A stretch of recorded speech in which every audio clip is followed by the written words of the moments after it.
Delighted to be with you again. Well, thank you for joining us. And a little different topic this morning. Earlier this week, Senator, you announced your run for governor of Tennessee. So, first question, why are you running, Senator? Steve, I am thrilled to get this campaign announced, and it is the perfect time to be running for governor because the great work that President Trump and our Republican House and Senate has done, we are sending power and authority back to the people, to the states and local governments, and draining that swamp is what Tennesseans have wanted to see done. And it's going to be a great time for Tennessee to innovate on how we deliver education and health care, how we produce energy, how we fight crime, how we handle regulations. And this is what we have wanted to see. And just as our state did a reset after the people of this great state joined me to defeat that state income tax, we have the opportunity to once again reset. And Tennessee should be able to be America's conservative leader. And I am looking forward to making that happen for our citizens and for our state.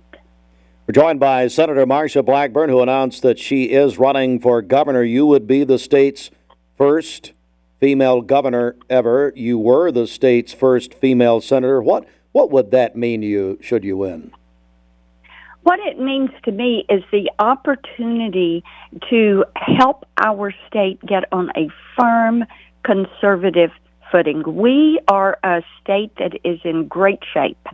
And what we have the opportunity to do is to use that so that we keep our taxes low and we root out the waste, fraud, and abuse in our government systems, and that we put our attention not only on world-class jobs, but a world-class education for our children.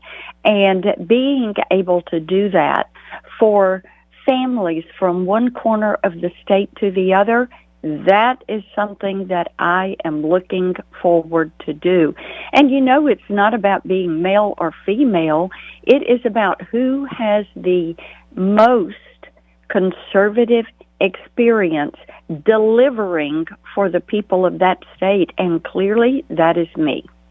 We're joined by Senator Marsha Blackburn, who has announced her run for governor. You mentioned several issues when you in your press release when you announced your run for governor. Some of these, and I want to begin with the economy, and I want to focus for a second on all of the new tariffs that the president has announced, and then really take it to the state level. And how do you think the tariffs that have been announced this week and went into effect this week will affect Tennesseans?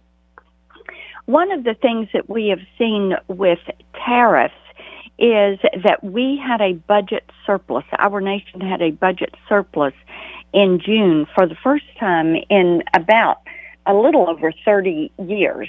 And people had said the tariff policy would not work. Now, what we have done is since President Trump went into office and all the tariff discussion began, we have worked with Tennessee farmers, producers, and those companies that import items that they can only get a particular item from a particular place. And there is something called HTS codes which apply to these items. And Steve, what we've done is to take those issues to the U.S. Trade Rep and to seek an exemption for those individuals. And that way we are making certain that prices don't go up, that there's not an added cost to that manufacturer or that producer, and that they have the opportunity to reset where they're going to place their supply lines in order to get that product in. All right. Other issues that you mentioned that you're definitely focused on include jobs. Tell me about that. Yes, and having a world-class economy requires that you have good, high-paying jobs. Now, our state has done a great job at attracting jobs. And Steve, we see these coming into our state, suppliers for different manufacturing and many advanced manufacturing jobs. And so many of our TCATs and our community colleges and our universities have looked at workforce training for these jobs. That's a good thing. We want to continue that. And as I said, we want to make certain that we are also focusing on that world-class education for our children. All right, let's talk education because it's an interesting time, obviously, in this nation. The president said that he wants to shut down the United States Department of Education, send all of that back to the states. Where are you on that? And then just education in general in the volunteer state. Yes, and what you're referencing, I think, is the Education Freedom Savings Accounts that the Tennessee legislature passed earlier this year. And I worked hard with President Trump and the governor and many of the legislators to pass those accounts. And what we have to do now is to make certain that that program continues to grow. And as many kids as want to participate that, and as many parents that want to participate in that ought to be able to do that. And this means that attention is going to have to be placed on how that program gets overseen and implemented. And what we want to do is make certain that every child has the opportunity to dream those big dreams and make those dreams come true. And as education is removed from mandates at the federal level and comes back to the state, I've talked to so many classroom teachers, and they are excited about this because they say it's the federal paperwork that ties up so much of their day. And they would love to be able to teach and focus on education in the classroom and not have to worry about those federal mandates. So what we want to do is be sure kids are learning best how they learn and become lifelong learners. And we want to make certain that parents have the opportunity to weigh in on those educational opportunities for their children. We're joined by Senator Marsha Blackburn, of course, running for governor, as she has announced. Another issue you mentioned in your announcement is immigration. So as we're here now in 2025, I'd love for you to talk about immigration as it pertains to Tennessee. Yes, and what we have seen come into the state is the presence of gangs. And, of course, everyone is aware of some of the crime issues that have happened over in the west part of the state, but also in every city across our state. You have seen an increased presence of crime and gangs. And just yesterday, our governor activated the National Guard to help DHS and Tom Homan with these deportations of these criminal illegal aliens. And Steve, every corner of this state, they want to see crime come down. They want public safety. They want their kids to be safe as they head off to college. They want their communities to be safe and not have to fear with people breaking into homes or carjackings. And they're looking to make certain that those communities are safe and secure. Now, over in the west part of the state, we've got a state senator, Brent Taylor, who, by the way, he's endorsed my run for governor. He and I have worked hard on how you deal with the crime issues around Memphis and how you deal with these gangs. And I've worked with Kash Patel, who is our FBI director, to surge resources into the west part of the state to apprehend these gang leaders and these drug traffickers, human and sex traffickers that have come into our state and get them out. get them out of our communities and make certain that they're going to be safer for our citizens. Just a couple of more questions. We're joined by Senator Marsha Blackburn, who's announced her run for governor. You mentioned energy production in your announcement. Tell me about that. Yes, indeed. We have TVA, and TVA generates 93% of the electricity that is distributed across our state. And with that, we should be the leader in how you generate more baseload power. And, of course, coal, the geothermal, the small modular reactors, and nuclear is how you generate that baseload power. TVA is 40% nuclear at this point.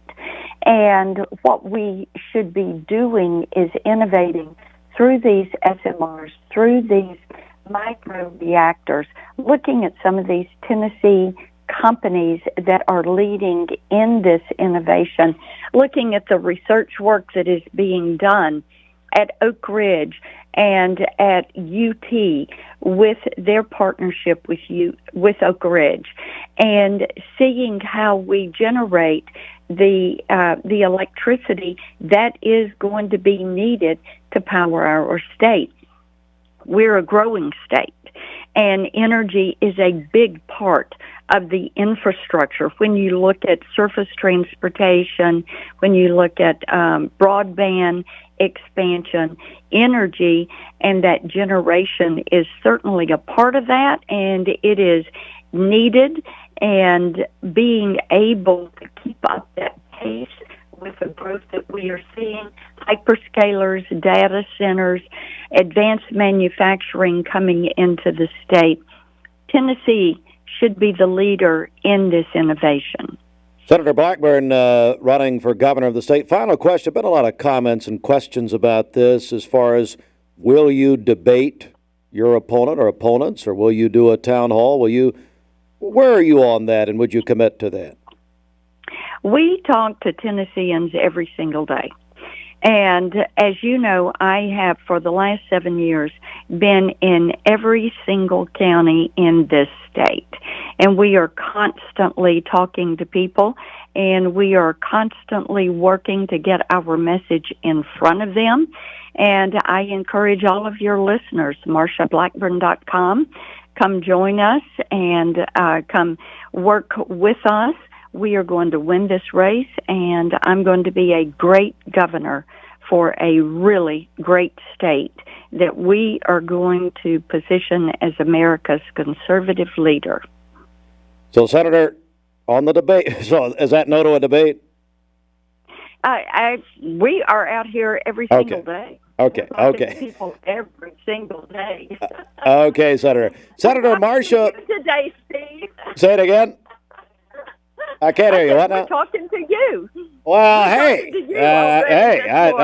that's a problem enough right there. Senator Blackburn, thank you for your time, and we really appreciate you joining us. You got it. Take care. Thank you. Well, all right. Listen, let's do an editor's note here. And just a reminder, we welcome all candidates, all qualified candidates in elections here. So simply get in touch with us. And as we've been doing since the founding of the station in 1957, we welcome candidates for free public service interviews. You can do that by calling 423-614-6499 or go on our website, mymix1041.com, and get in touch with us there. All right, Bridget, let's get a check of our Simmons Bank.